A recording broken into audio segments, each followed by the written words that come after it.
કેમ છો દોસ્તો? બધા મજામાં ને? દોસ્તો, આજના વિડીયોની અંદર આપણે શીખવા જઈ રહ્યા છીએ ધોરણ 6 નું ચેપ્ટર નંબર 7, જેનું નામ છે અપૂર્ણાંક. દોસ્તો, અપૂર્ણાંક વિશે આપણે આ ચેપ્ટરની અંદર ઘણું બધું શીખીશું. તો આજના વિડીયોની અંદર આપણે અપૂર્ણાંક એટલે શું, અથવા તો અપૂર્ણાંક કોને કહેવાય, તો અપૂર્ણાંક એટલે કોઈ પણ સંખ્યાઓનો કેટલામો ભાગ બતાવે છે એને અપૂર્ણાંક કહેવામાં આવે. અને અપૂર્ણાંકના ઘણા બધા પ્રકાર પણ છે, જેને આપણે આગળના વિડીયોની અંદર સમજીશું. આજે આપણે સ્વાધ્યાય 7.1 ની અંદર જઈશું. અપૂર્ણાંકની અંદર દોસ્તો અંશ અને છેદ આવે. ઉપરની સંખ્યાને અંશ કહેવામાં આવે અને નીચેની સંખ્યાને છેદ કહેવામાં આવે. જેમ કે અહીંયા આપણે 5/3 લખ્યા, તો આ જે 5 છે એને અંશ કહેવામાં આવે અને 3 ને છેદ કહેવામાં આવે. અંશ અને છેદ. તો દોસ્તો, આજે આપણે સ્વાધ્યાય 7.1 ની અંદર સમજીએ. એના કેટલાક દાખલાઓ આપણે સમજીએ. બરોબર ધ્યાનથી જોજો. સ્વાધ્યાય 7.1. સ્વાધ્યાય 7.1 ની અંદર આપણને આપેલું છે કે છાयांकित કરેલ ભાગને અપૂર્ણાંક સ્વરૂપે લખો. તો દોસ્તો, અહીંયા છાयांकित કરેલો ભાગ, તો અહીંયા આપણે શું કરવાનું છે? તો ધારો કે આપણને પહેલી આકૃતિ આપેલી છે મિત્રો, તો એમાં પહેલા તો સરખા ભાગ કેટલા છે? તો કે 1, 2, 3 અને 4. 4 ભાગ આપણને આપેલા છે. જેટલા ભાગ હોય એને આપણે છેદમાં લખી દેવાના. ઓકે. ત્યાર પછી આની અંદર કલર કરેલા ભાગ કેટલા છે છાयांकित? તો 1 અને 2. 2 ભાગ છે, તો ઉપર આવશે 2. આ થઈ ગયું દોસ્તો તમારું અપૂર્ણાંક સ્વરૂપ. બીજી આકૃતિની અંદર આપણે જોઈએ તો કુલ ભાગ છે 1, 2, 3, 4, 5, 6, 7, 8 અને 9 ભાગ છે. કુલ ભાગ 9 છે. તો આપણે એને અપૂર્ણાંક સ્વરૂપે લખવાનું છે, તો છેદમાં પહેલા આપણે લખી દઈશું 9 કુલ ભાગ. હવે છાयांकित કરેલા ભાગ કેટલા છે? તો છાयांकित કરેલા ભાગ 1, 2, 3, 4, 5, 6, 7 અને 8. આ એક જ ભાગમાં કલર નથી, 7, 8 ભાગમાં કલર કરેલો છે. બરોબર? 1, 2, 3, 4, 5, 6, 7 અને 8. તો અહીંયા તમારે 8 મૂકવાના.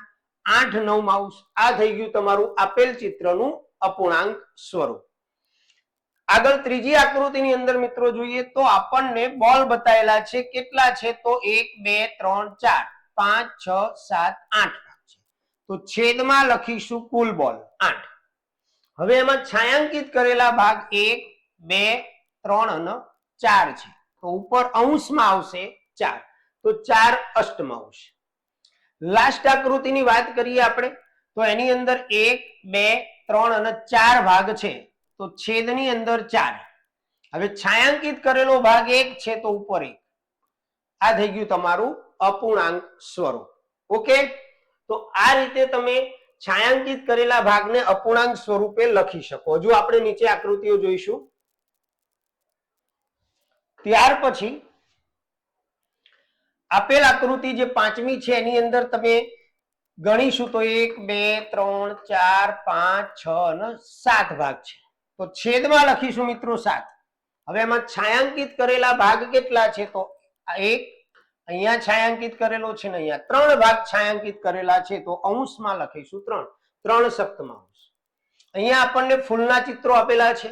તો ચાલો દોસ્તો ગણો કે કુલ ફૂલ કેટલા છે? તો 1, 2, 3, 4, 5, 6, 7, 8, 9, 10, 11, 12. કુલ ફૂલ 12 છે, એટલે છેદમાં 12. ધ્યાન રાખવાનું, કુલ જે છે એને છેદમાં આવે. કુલ જે છે છેદમાં લખવાના. હવે છાयांकित કરેલા ભાગ કેટલા છે? તો 1, 2 અને 3. તો અંશમાં લખીશું 3. પેન્સિલ. તો પેન્સિલની અંદર આપણે ગણીએ તો 1, 2, 3, 4, 5, 6, 7, 8, 9, 10. 10 પેન્સિલ છે. હવે 10 પેન્સિલની અંદર જુઓ, તમને છાयांकित કરેલી એક પણ પેન્સિલ આપેલી નથી, તો ઉપર 0 આવશે. ત્યાર પછી લાસ્ટ એની અંદર 1 2 3 4 5 6 7 8 અને 9 ટોટલ 9 ખાના છે. તો છેદમાં લખીશું મિત્રો 9. હવે એમાંથી છાयांकित કરેલા ભાગની વાત કરીએ આપણે તો જુઓ 1 2 3 અને 4 તો અંશમાં આવશે 4.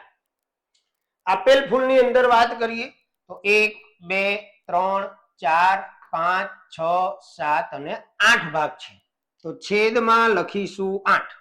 હવે એમાંથી છાयांकित કરેલા ભાગની વાત આપણે કરીએ તો 1 2 3 અને 4 તો 4 અંશમાં આવશે.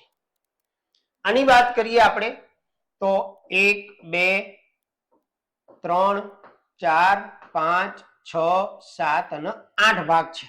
તો છેદમાં લખીશું 8. હવે એની અંદર છાयांकित કરેલા ભાગ 1 2 3 અને 4 છે તો અંશમાં આવશે 4. તો આ રીતે છાयांकित કરેલા જે ભાગો છે એને આપણે અપૂર્ણાંક સ્વરૂપે દર્શાવી શકીએ. ખ્યાલ આવી ગયો મિત્રો? હવે આપણે આગળ દાખલા નંબર 2 ની અંદર જઈએ.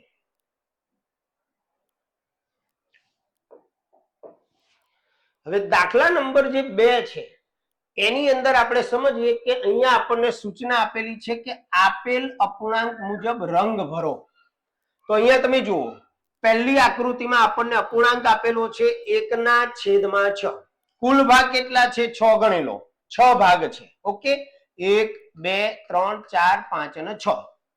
હવે અંશ જોવાનો, અંશમાં 1 આપેલો છે તો એનો મતલબ એક ભાગની અંદર કલર કરવાનો છે આપણે. તો આપણે શું કરીશું? કોઈ પણ એક ભાગની અંદર કલર કરી દઈશું. પૂરો. બીજી આકૃતિની વાત કરીએ 1/4 અપૂર્ણાંક આપણને આપેલો છે.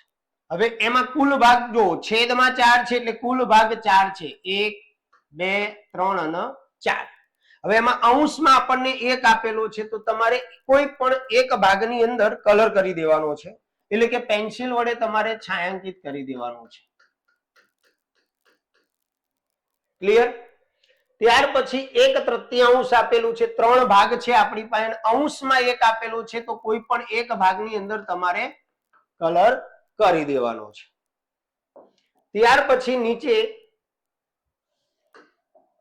આપણને આપેલું છે 3/4. તો 3/4 એટલે ટોટલ 4 ભાગ, 1 2 3 અને 4. છેદમાં હોય એ કુલ ભાગ હોય, ખાસ યાદ રાખજો. અને અંશમાં જે હોય એટલા ભાગમાં આપણે કલર કરવાનો. તો 3 ભાગમાં આપણને કલર કરવાનો કીધો છે તો આપણે 3 ભાગની અંદર કલર કરીશું. આ એક ભાગ, ત્યાર પછી આ બીજો ભાગ અને ત્રીજો ભાગ. 3 ભાગમાં તમારે પેન્સિલ વડે છાંય આપી દેવાની છે. આગળ જોઈએ 4/9 લખેલું છે એટલે કુલ ખાના 9 છે અને એમાં આપણને 4 આપેલા છે અંશમાં. તો 4 ખાનાની અંદર આપણે કલર કરવાનો છે. કોઈ પણ 4 ખાનાની અંદર કલર કરી દેવાનો. મતલબ આપણે પેન્સિલ થી છાંય આપી દેવાની. 1 2 આ ત્રીજો ભાગ તમારે વ્યવસ્થિત પેન્સિલ થી છાંય આપવાની બેટા. અને 4. દાખલા નંબર 2 પૂરો દોસ્તો. ક્લિયર? ચાલો ત્યારે આપણે આગળ દાખલા નંબર 3 ની અંદર જઈએ. તો દાખલા નંબર 3 ની અંદર આપણને એવું કીધું છે કે જો કોઈ ભૂલ હોય તો ઓળખો. તો દોસ્તો અહીંયા પહેલી જે આકૃતિ છે તમારી એમાં તમે જોશો કે 2 સરખા ભાગ આપેલા નથી. જો 2 સરખા ભાગ હોય તો જ એને આપણે અપૂર્ણાંક સ્વરૂપે દર્શાવી શકીએ. 2 ભાગ છે ખરા પણ બંનેના ભાગ અલગ અલગ છે, નાના મોટી છે, એટલે 2 સરખા ભાગ નથી. એટલે અહીંયા આપણે જવાબમાં એવું લખવાનું કે આપેલ આકૃતિની અંદર 2 સમાન ભાગ ન હોવાથી એને અપૂર્ણાંક સ્વરૂપે ન દર્શાવી શકાય. આની અંદર પણ 4 ખાના તો છે પણ તમે જોશો કે નાના મોટી છે એટલે અહીંયા પણ સરખા ભાગ આપેલા નથી. એટલે આને આપણે આ 1/4 તો આ આખા 4 ખાનાનો એકમો ભાગ ન થાય એટલે આમાં પણ ભૂલ છે. અને સેમ વસ્તુ આની અંદર છે 3/4 છે, તો જો તમે ભાગ જુઓ ત્રણેય અલગ અલગ છે, નાના મોટી ભાગ છે, તો એ પણ ભૂલ છે. ઓકે, ત્યાર પછી દાખલા નંબર 4 ની વાત કરીએ મિત્રો. તો દાખલા નંબર 4 ની અંદર આપણને આપેલું છે કે 8 કલાક દિવસનો કેટલામો ભાગ છે. મિત્રો એક દિવસના કલાક કેટલા? તો ટોટલ કલાક 24. એક દિવસના 24 કલાક થાય. હવે આપણને કીધું છે 8 કલાકે દિવસનો કેટલામો ભાગ છે. તો અહીંયા પહેલા દાખલા નંબર 4 ની વાત કરીએ તો કુલ કલાક તમારે છેદમાં લખી દેવાના, એટલે કે છેદમાં 24, અને 8 કલાક એ અંશમાં લખવાના, એટલે 8/24. અથવા આનો જો તમે બસ આ જવાબ રાખો તો બી ચાલશે, અત્યારે આપણે છેદ ઉડાડવો નથી. તો 8 કલાકે દિવસનો કેટલામો ભાગ છે? તો 8 કલાકે દિવસ 8/24 ભાગ છે એવું કહી શકાય, 8/24. ત્યાર પછી 40 મિનિટ એક કલાકનો કેટલામો ભાગ છે? હવે અહીંયા તમને આપેલી છે મિનિટ અને અહીંયા આપેલો છે કલાક, તો આપણે આનો અપૂર્ણાંક ના દર્શાવી શકીએ. આપણે આ કલાકને પહેલા મિનિટમાં ફેરવવો પડે. તો એક કલાકની મિનિટ કેટલી દોસ્તો? એક કલાકની 60 મિનિટ થાય.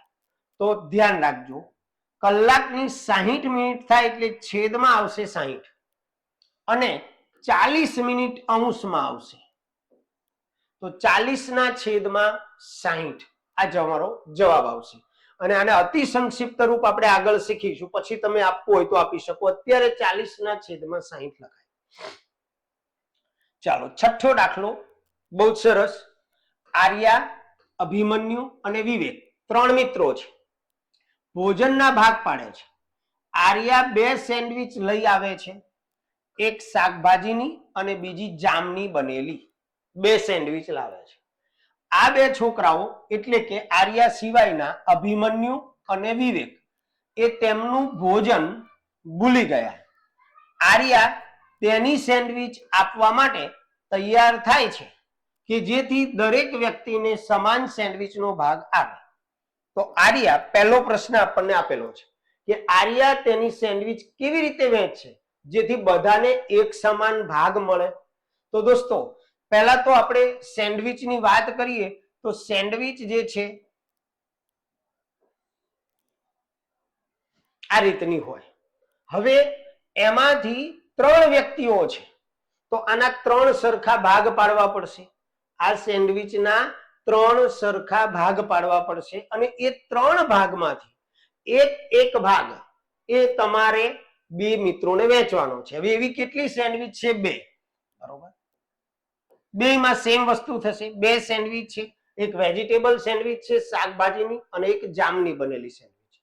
તો આની અંદરથી જ્યારે 3 ભાગ પાડશે ત્યારે 1/3 એક ભાગ એક મિત્રને આપશે, દરેકને ત્રીજો ભાગ 1/3 અને આનો પણ 1/3 ભાગ થશે. તો પહેલો પ્રશ્ન છે આર્યા તેની સેન્ડવિચ કેવી રીતે વહેંચશે જેથી બધાને એક સમાન ભાગ મળે? તો એનો જવાબ આવશે દોસ્તો કે આર્યા જે છે એ સેન્ડવિચનો 1/3 ભાગ વહેંચશે જેથી દરેકને સમાન સેન્ડવિચ મળે. દરેક છોકરાને સેન્ડવિચનો કેટલામો ભાગ મળશે? તો 1/3 ભાગ. સેમ જવાબ, દરેક છોકરાને સેન્ડવિચનો 1/3 ભાગ મળશે. ઓકે, ચાલો દોસ્તો હવે આગળ જઈએ. 7મો પ્રશ્ન કે કંચન કપડાને ડાઈ કરે છે, તે 30 કપડાને ડાઈ કરે છે. યાદ રાખજો, કેટલા કપડાને ડાઈ કરે છે? 30 કપડાને. તેણે 20 કપડાને ડાઈ કરી લીધી છે. 20 કપડાને ડાઈ કરી લીધી છે, તો તેણે કેટલામાં ભાગના કપડાને ડાઈ કરી? જો કુલ કપડા કેટલા છે? 30. કુલ હંમેશા છેદમાં આવે, તો અહીંયા કુલ છેદમાં કેટલા કપડાને ડાઈ કરી છે? 20 કપડાને ડાઈ કરી છે, તો 20 અંશમાં આવશે. 0 0 કદાચ કેન્સલ કરો તો જવાબ તમારો આ રીતે પણ થઈ શકે, 2/3. એટલે કે 2/3 ભાગના કપડાને એને ડાય કરી છે અથવા 20/30 ના ભાગના કપડાને એને ડાય કરી છે. ઓકે, ત્યાર પછી 8મો દાખલો આપણે જોઈએ કે કંચન કપડા 8મા નંબરનો દાખલો 2 થી 12 સુધીની પ્રાકૃતિક સંખ્યાઓ લખો. ચાલો પહેલા તો આપણે 2 3 4 5 6 7 8 9 10 11 અને 12 2 થી 12 સુધીની પ્રાકૃતિક સંખ્યાઓ લખો. લખી ગઈ. તેમાંના કેટલામાં ભાગની અવિભાજ્ય સંખ્યાઓ છે? હવે અવિભાજ્ય એટલે જેને માત્ર 2 જ અવયવો હોય, એક સંખ્યા પોતે અને એક. એટલે કે જે સંખ્યાના માત્ર 2 જ અવયવો પડતા હોય, એક અને સંખ્યા પોતે, એને અવિભાજ્ય સંખ્યા કહેવાય. તો અહીંયા આપણે અવિભાજ્ય સંખ્યાઓ ઉપર રાઉન્ડ કરીએ પહેલા. તો જો 3 એ અવિભાજ્ય સંખ્યા છે, 2 પણ અવિભાજ્ય સંખ્યા છે કારણ કે 2 એ સૌથી નાનામાં નાની અવિભાજ્ય છે. 4 વિભાજ્ય છે, 5 એ અવિભાજ્ય છે કારણ કે 5 એ 1 અને 5 સિવાય કોઈ સંખ્યા વડે ભાગી ન શકાય. 6 પણ વિભાજ્ય છે, 7 અવિભાજ્ય સંખ્યા છે, 8 વિભાજ્ય છે કારણ કે 2 ચોક 8 થાય, 9 3 તરી 9 થાય, 10 2 પંચા 10 થાય, 11 કોઈ ઘડિયામાં નહીં આવે એટલે કે 11 ને માત્ર 2 જ અવયવો છે, 1 અને 11. 12 વિભાજ્ય છે. તો એનો મતલબ આટલી સંખ્યાઓ જે મેં રાઉન્ડ કર્યા એટલી સંખ્યાઓ તમારી અવિભાજ્ય થઈ. કેટલી થઈ? 1 2 3 4 અને 5. હવે કુલ સંખ્યાઓ કેટલી છે દોસ્તો? તો 1 2 3 4 5 6 7 8 9 10 ને 11. તો છેદમાં આવશે 11. આપણને પ્રશ્ન પૂછ્યો છે કેટલામાં ભાગની અવિભાજ્ય સંખ્યાઓ છે? તો અવિભાજ્ય સંખ્યાઓ આપણી પાસે 5 છે. તો 5ના છેદમાં 11મા ભાગની સંખ્યાઓ અવિભાજ્ય છે. રેડી? ચાલો દોસ્તો, દાખલા નંબર 9 આપણે જોઈએ કે 102 થી 113 સુધીની પ્રાકૃતિક સંખ્યાઓ લખો. તો 102 103 104 105 106 107 108 109 110 111 અને 112 113. તો આ આપણે સંખ્યાઓ લખાઈ ગઈ. હવે એમ પણ એવો પ્રશ્ન પૂછ્યો છે તેમાંના કેટલામાં ભાગની સંખ્યાઓ અવિભાજ્ય છે? અવિભાજ્ય એટલે કે જેને માત્ર 2 જ અવયવો હોય. તો દોસ્તો સૌ પહેલા તમારે શું કરવાનું છે કે આ જે સંખ્યાઓ છે એમાં જે સંખ્યાઓનો એકમનો અંક બેકી સંખ્યા છે બધી વિભાજ્ય હોય એટલે એને આપણે દૂર કરી નાખીએ. જો હું અંડરલાઈન કરું છું 102 104 106 108 110 112 આ બધી વિભાજ્ય છે કારણ કે એ અવિભાજ્ય નથી. હવે બાકી રહી એમાં આપણે ચાવીઓ જોઈશું. જો સરવાળો 3 ને 1 4 થાય એટલે કે આ જે છે એ તમારી, કલર ચેન્જ કરી દઈએ એટલે તમને ખ્યાલ આવે, આ જે છે તમારી એ અવિભાજ્ય સંખ્યા છે. પણ 105 તો 15 સત્તા 105 થાય એટલે આ થઈ જશે તમારી વિભાજ્ય સંખ્યા. આ તમારી વિભાજ્ય સંખ્યા થઈ જશે. ત્યાર પછી 107 7 ને 1 8 થાય, કોઈ ઘડિયામાં નહીં આવે એટલે આ થઈ જશે તમારી અવિભાજ્ય સંખ્યા. 109 છે તો 9 ને 1 10, 10 ને 10 સરવાળો થતો એવી કોઈ વિભાજ્યતાની ચાવી નથી એટલે આ પણ અવિભાજ્ય આવશે. ત્યાર પછી 111 સરવાળો થાય 3 1 1 1 3 તો એને આપણે 3 વડે ભાગી શકીએ. 3 ની ચાવી છે કે જે સંખ્યાના અંકોના સરવાળાને 3 વડે ભાગી શકાય એને 3 વડે ભગાય. તો આનો સરવાળો 3 થાય તો 3 ના આપણે 3 વડે ભાગીએ તો 3 એકા 3 મતલબ આ સંખ્યા તમારી વિભાજ્ય થશે. આ સંખ્યા તમારી વિભાજ્ય. તો હવે બાકી રહી તમારી આગળની સંખ્યા 113. તો દોસ્તો આટલી સંખ્યાઓ અવિભાજ્ય છે 1 2 3 અને 4. તો કુલ સંખ્યાઓ આપણી કેટલી છે દોસ્તો? 1 2 3 4 5 6 7 8 9 10 11 12 એટલે છેદમાં આવશે 12 અને 4 અવિભાજ્ય સંખ્યાઓ છે એટલે ઉપર આવશે 4. તો આનો જવાબ આવશે દોસ્તો 4/12. ઓકે, ત્યાર પછી આપણે 10મા દાખલાની અંદર જઈએ કે આપેલ વર્તુળ જેમાં એક્સ છે ક્રોસ છે એનો અપૂર્ણાંક શું? તો બહુ ઈઝી છે. તમે અહીંયા જુઓ કે કુલ જે છે ગોળ કેટલા છે તો 1 2 3 4 5 6 7 અને 8 કુલને છેદમાં લખી દો. હવે ક્રોસ વાળા કેટલા છે તો 4 ક્રોસ વાળા છે તો એ અંશમાં લખી દો. આ થઈ ગયો તમારો અપૂર્ણાંક. આગળ 11મો દાખલો. ક્રિસ્ટીનને તેના જન્મદિન પર સીડી પ્લેયર મળ્યું. તેણીએ 3 સીડી ખરીદી. કેટલી ખરીદી દોસ્તો? 3 સીડી ખરીદી અને 5 સીડી એને ભેટમાં મળી. એના દ્વારા ખરીદી કરેલ સીડીની સંખ્યા અને ભેટમાં મળેલ સીડીની સંખ્યા કુલ સીડીની સંખ્યાનો કયો અપૂર્ણાંક ભાગ છે? 2 પ્રશ્નો પૂછેલા છે. સૌ પહેલા તો આપણે એને 3 સીડી ખરીદી હતી અને 5 સીડી એને ગિફ્ટ તરીકે ભેટ તરીકે મળી હતી. તો એની પાસે કુલ સીડી થશે દોસ્તો, કુલ સીડી થશે 5 ને 3 8. ઓકે. હવે આપણને પ્રશ્ન શું પૂછ્યો? એના દ્વારા ખરીદી કરેલ સીડીની સંખ્યા. પહેલો પ્રશ્ન આ છે, સીડીની સંખ્યા ખરીદી કરેલ એ કયો ભાગ બતાવે અપૂર્ણાંકનો? તો દોસ્તો ખરીદી કરેલ સીડી કેટલી છે? 3. તો અંશમાં આવશે 3 અને છેદમાં આવશે 8. તો આ એક અપૂર્ણાંક ખરીદી કરેલ સીડી નો અપૂર્ણાંક લખ્યો આપણે. ત્યાર પછી ભેટમાં મળેલ સીડીની સંખ્યા. તો ભેટમાં એને 5 મળી હતી તો અંશમાં આવશે 5 અને છેદમાં આવશે 8. તમારે જવાબ એવી રીતે લખવાનો કે ખરીદી કરેલ સીડીની સંખ્યા નો અપૂર્ણાંક ભાગ. અને આનો જવાબ લખો નીચે ત્યારે એવું લખવાનું કે ભેટમાં મળેલ સીડીની સંખ્યાનો અપૂર્ણાંક ભાગ. તો આ થયું દોસ્તો 7.1. એકદમ ઈઝી છે. જો આપને અમારો વિડીયો ગમે તો લાઈક અને શેર જરૂર કરજો અને આપ અમારી ચેનલ પર નવા હોવ તો એને સબસ્ક્રાઇબ કરજો. હવે મળીશું 7.2 ની અંદર. ત્યાં સુધી આવજો. જય સ્વામિનારાયણ.